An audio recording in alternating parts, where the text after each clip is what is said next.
Hi there. Good afternoon. This afternoon, I'm going to spend a little bit of time talking about something that we all get wrong, and that thing is the way we see the world.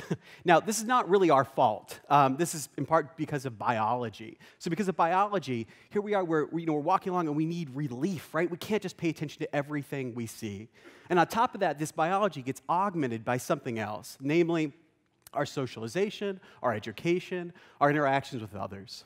And so this afternoon, I'm going to talk a little bit about one way that we might be able to circumvent some of these ways that we see the world. And the reason that we need to circumvent it is because when we're so trapped in the way that we see the world, when we're used to seeing it the way that we're used to seeing it, then we see it that way that we have a problem, right? We tend to overlook obvious solutions to problems. We tend to overlook obvious problems. Maybe we don't even see what's going on in the world around us.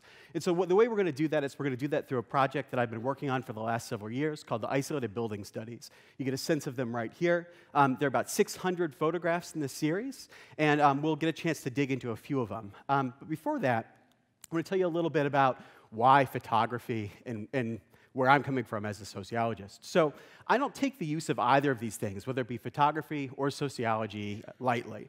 I think that sociology has the capacity to give us a theoretical frame with which we can sort of step back and see something about the world we may not otherwise see.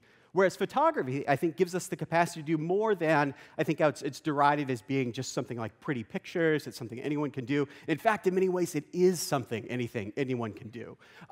But it's also something that if we think clearly about it, if we learn how to read a photograph, we can really move beyond simple understandings. And now, when I say to read a photograph, I don't mean in the traditional sense of thinking about something like, the history of art criticism as a relationship to photography or color theory. Instead, I want to think about what's actually in the image, at least from the perspective that I'm seeing it.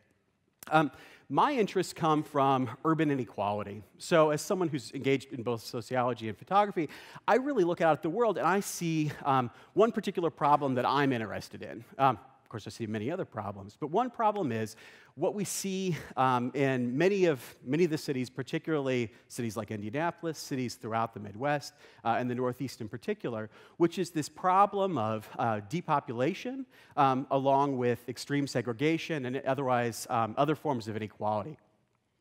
And this is the way we might typically do it. In fact, we've already looked at some maps, right, this afternoon, looking at how segregation and desegregation might have happened. We didn't talk about density in the same way, but this is what we're looking at here is in 1960 and 2010, we're looking at census data, and what these show us is that, and I think I get the laser here, right? If you look here, and here we see there's one area where we see a pretty big increase in density that's in the city, right? But if you start to look a little more closely, we're going from, light means, basically no people, dark means a lot of people. We can see that there's sections of the south side and the west side of the city, we're looking at Chicago here, where we see some real changes, right? There are fewer people there. And we look out into the suburbs, we see there's actually a little bit of an increase in density, right? Okay, so this is one way we might do it. Now, that doesn't tell the whole story, right? And of course, the racial disparities that we were talking about before are absolutely fundamentally, you can't miss it in Chicago, right? So we go from light here means the percentage of white in the district is very low. Dark means percentage of white in the district is very high, okay? And so what jumps out immediately, right? The south and the west sides, in particular, the south side, right? So we go from an area that is, in some places, relatively integrated, in some places, not so much, but it goes from being almost 100% white in many neighborhoods to 100% African American. And there are some Latin American neighborhoods, too.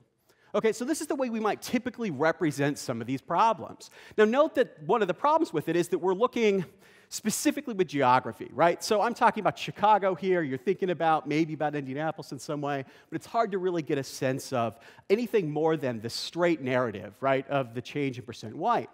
Well, sociologists, we might start to say, all right, increasing inequality and segregation, this is actually looking at the African American community in a number of major metropolitan areas. And basically what this says, and it's getting harder to read, right? We're looking at, here we're seeing that there's increase in income segregation, both at the low and the high ends, right? So if there's more income, or if you're at the higher end, that means you're more likely to be living in a relatively income-segregated area. If you're at the low end, same thing, right? And this has been increasing over time. All right, already getting more confusing. It's getting more abstract. which I think is helpful, but it's getting more confusing, right? Now, this is absurd, right? This is the kind of table that we love because it shows so much data. We can look at, what's going on in Indianapolis over time. We can see, how many different housing uses have changed. But I think by the time we're looking at this much data, it's really difficult to understand where we're going. And so I think what we can do is we can lean back on photography as a way to help kind of build out from here. Now, photographs are unique, or maybe not unique, but they're special in the sense that what you can do with them is you can start to think about them as having a lot of nuance, right?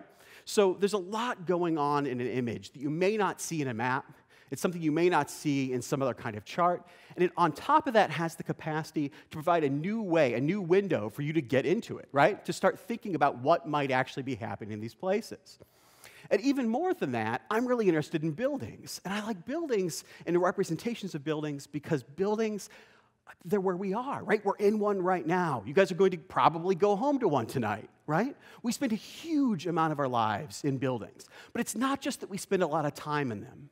It's that when we spend time in them, we modify them, right? That when we build them, you can tell, when you look at some of these buildings, you can tell what the communities might have been like, or at least you can make an educated guess, right? And you can see how they've changed over time. You can get a sense of how has this neighborhood fared, who are the people who live here, and to a certain extent, people write their names on the building, right? And you can see ethnic change over time, or the religions in their buildings, and you can see religious change over time.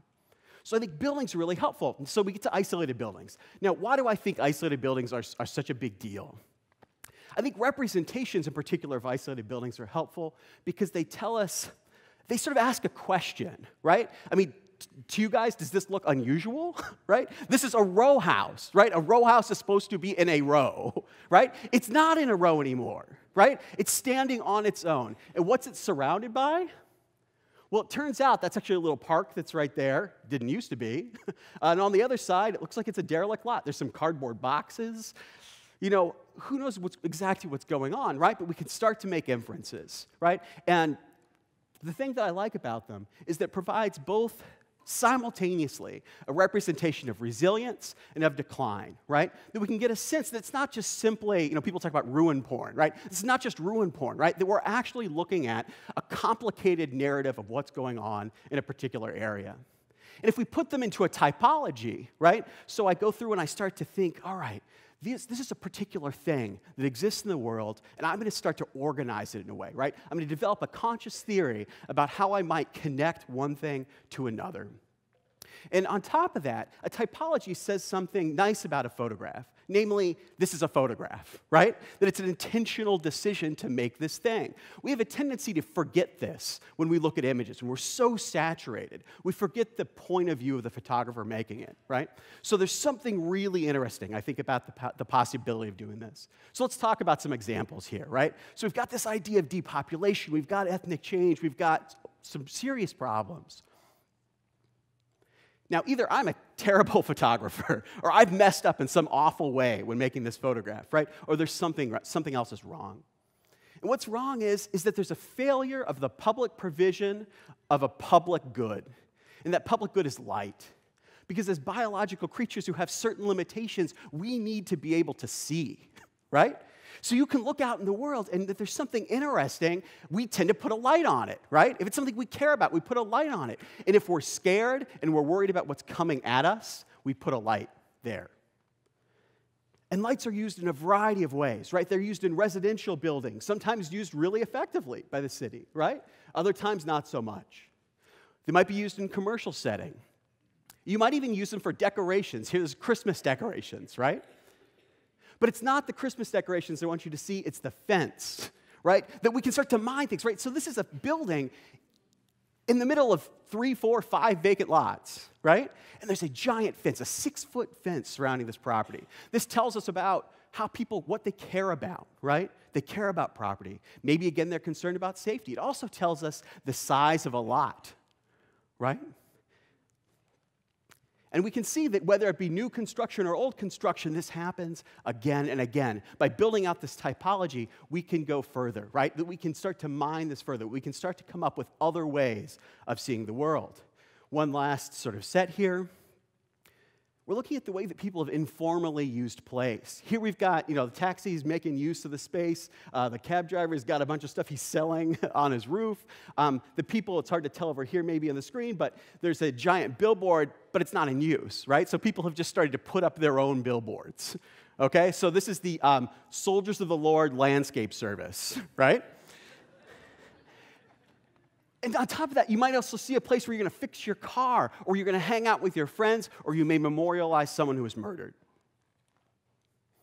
And so using these buildings, we can start to think about what are those patterns, right? What can we dig in? What kind of connections can we make? We move out of specific geographic space, and we move it into a space that is abstracted, that allows for comparison, which allows us to break free from some of our typical understandings. So where's this taken me? So, like I mentioned before, there's this idea about resilience and decline simultaneously. And that's what I kept looking at. So I looked back at these photographs, and I kept looking at these places, and I kept thinking, gosh, there's something interesting about what's there and what isn't. And so I went around the country with a collaborator for the last 3 years, and we've been looking at places that deal with preservation, that deal with what exists and try to transform that. You guys saw the video earlier today, right? This should look pretty familiar to you, okay? This also, if you've been out to Lafayette Square Mall and seen Service Center, right? That should look pretty familiar too. That I think there are fantastic things happening in buildings around the country where people are trying to figure out new ways to make use of old places. But on top of that, we also see people going in places like Detroit at the Heidelberg Project and making use of derelict space and other places as a way of creating something new and filling in the gaps. So that, to me, is what I think is so interesting about the possibility of looking at something new, that we have new ways of seeing. And I encourage you to think about those same things. Thank you.